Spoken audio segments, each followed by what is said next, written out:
அனைவருக்கும் வணக்கம். நம்முடைய தமிழ் கமெண்ட்ஸ் பாக்ஸ் சேனலில் எக்ஸ் வலைத்தளத்தில் போடக்கூடிய செய்திகளையும் அதுக்கு மக்கள் கொடுக்குற கமெண்ட்களையும் பார்த்துட்ருக்கோம். சமீபத்தில் தமிழ் கேள்வி செந்தில் அவர்கள் அவருடைய எக்ஸ் ஹேண்டிலில் ஒரு இமேஜ் ஷேர் பண்ணியிருந்தார். அதில் உங்கள் வாக்கு யாருக்கு அப்படின்னு சொல்லிட்டு எடுப்பவருக்கா இல்லை கொடுப்பவருக்கா அப்படின்னு சொல்லிட்டு மோடி பவரத்தை எடுப்பவர் அப்படின்னும் ஸ்டாலின் அவர்களோட படத்தை கொடுப்பவர் அப்படின்னு போட்டிருந்தார்.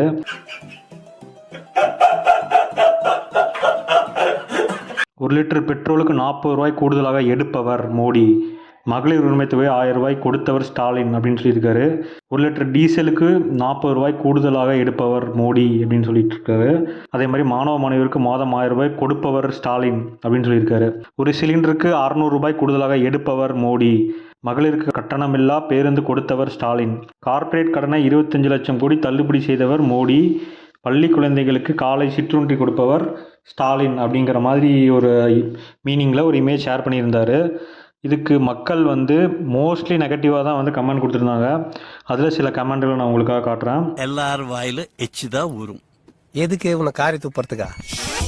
ஒருத்தர் போட்டிருக்காரு, மோடி வாங்கிய வரியை மக்களுக்கு கொடுப்பவர், திமுக வாங்கிய வரியை சொந்த வீட்டுக்கு கொடுப்பவர் அப்படின்னு சொல்லிட்டு டிஎம்கேவை டைரக்டாக தாக்கியிருக்காரு. அப்புறம் என்ன கொடுக்குது? இது எங்க கொடுக்குது? நம்ம தானே அது கொடுத்துக்கிட்டு இருக்கா. ஒரு நண்பர் என்ன போட்டிருக்காருன்னா, நீ யாருக்கு வேணாலும் ஓட்டு போடு, கடந்த 3 வருட ஆட்சியில் எந்த அத்தியாவசிய பொருட்களின் விலையை குறைச்சிங்கன்னு சொல்லிட்டு ஓட்டு கேளு அப்படின்னு சொல்லிட்டு தமிழ் கேள்வி செந்தில பார்த்து ஒரு கேள்வியை முன் வச்சிருக்காரு. இப்போ நான் என்ன உங்கள்கிட்ட சொல்றது, தேவையில்லாத ஐடியாலாம் கொடுத்துட்டு நம்மளை இறக்கி விட்டு படிக்க பார்க்குறானே. ஒரு நண்பர் என்ன போட்டிருக்காருன்னா, என் ஓட்டோ, என் குடும்ப ஓட்டோ, என் பக்கத்து வீட்டுக்காரங்க ஓட்டோ திமுக கிடையாது, அப்போ நீங்கள் அப்படின்னு கேட்டுட்டு ஒரு இமேஜ் ஷேர் பண்ணியிருக்காரு. அதில் என்ன மென்ஷன் பண்ணியிருக்காருன்னா, சொத்து வரி உயர்வு, பேருந்து கட்டணம் உயர்வு, மின்சார கட்டணம் உயர்வு, அத்தியாவசிய பொருட்கள் விலை உயர்வு, ஆவின் விலை உயர்வு அப்படின்னு சொல்லிட்டு ஒரு பெரிய லிஸ்டே அடுக்கியிருக்காரு. அப்படியே போற வழியில ஹோட்டல்ல சாப்பிட்டு போயிடுவாங்க. கஷ்டப்பட்டு உழைச்சிருக்கான். ஒரு நண்பர் என்ன போட்டிருக்காருன்னா, ஸ்டாலின் இப்போ என்ன சொல்கிறாரு, தமிழகத்தில் 39 எம்பி திமுகவுக்கு கொடுங்கள், ராகுல் காந்தியை பிரதமராக்குவோம் அப்படின்னு ஸ்டாலின் சொல்கிறாரு. ராகுல் காந்தியை அவருக்கு ரிப்ளை பண்ணுறாரு மாதிரி ஒரு இமேஜ் ஷேர் பண்ணியிருக்காரு. ஏன்டா வெண்ண, இப்போவே உனக்கு 38 எம்பி இருக்காங்க, என்னை பிரதமராக்காமல் மணி ஆட்டிக்கிட்டா இருந்த அப்படின்னு சொல்லிட்டு ராகுல் காந்தி அவர்கள் கேட்குற மாதிரி ஒரு கற்பனையான ஒரு இமேஜ் ஷேர் பண்ணியிருக்காரு. பெரிய ஊர் கலவரத்தை இழுத்து விட்டுருவானோ, சின்ன சின்ன பிரச்சனைக்கெல்லாம் ஊர்வம் இழுத்து விடுறாங்களேயா. ஒரு நண்பர் ஒரு இமேஜ் ஷேர் பண்ணி ஒரு செய்தியை சொல்லியிருக்காரு. அதில் என்ன சொல்லியிருக்காருன்னா, முதல்வருக்கு ஞாபகம் மறதியா இல்லை குற்ற உணர்ச்சியா அப்படின்னு கேட்டிருக்காரு. கடந்த 1974ஆம் ஆண்டு திமுக ஆட்சியில் இருந்தபோது தான் கச்சத்தீவு இலங்கைக்கு தாரை வார்க்கப்பட்டது. இதன் பின்னர் தான் நமது மீனவர்கள் மீது தாக்குதல் நடத்துவதும் கைது செய்வதும் மிகவும் அதிகரித்தது. 80க்கும் மேற்பட்ட தமிழக மீனவர்கள் சுட்டுக் கொல்லப்பட்ட போது திமுக எடுத்த நடவடிக்கை வெறும் மௌனமே. கடந்த 2014ஆம் ஆண்டு தமிழக மீனவர்களுக்கு தூக்கு தண்டனை விதிக்கப்பட்ட போது திமுக மௌனமாகத்தான் இருந்தது.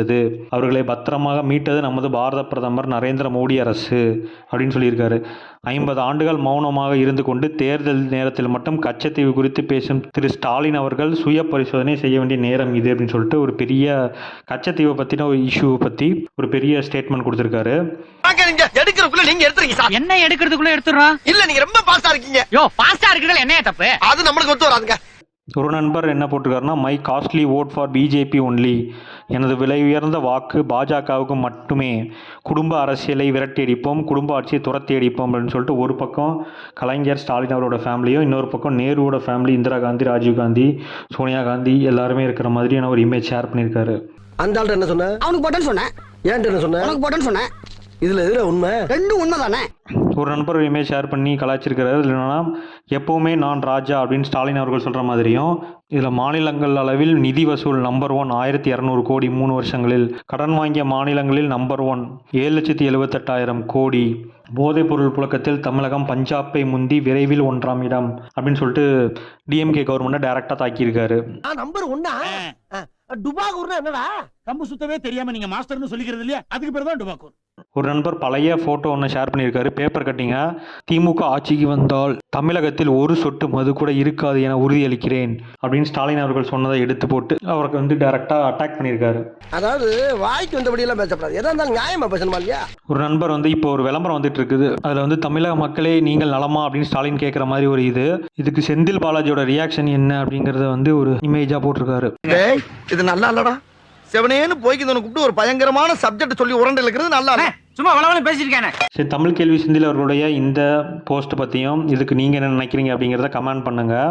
நம்ம சேனலுக்கு சப்ஸ்கிரைப் பண்ணுங்கள், இந்த வீடியோவை லைக் பண்ணுங்கள். தேங்க்யூ.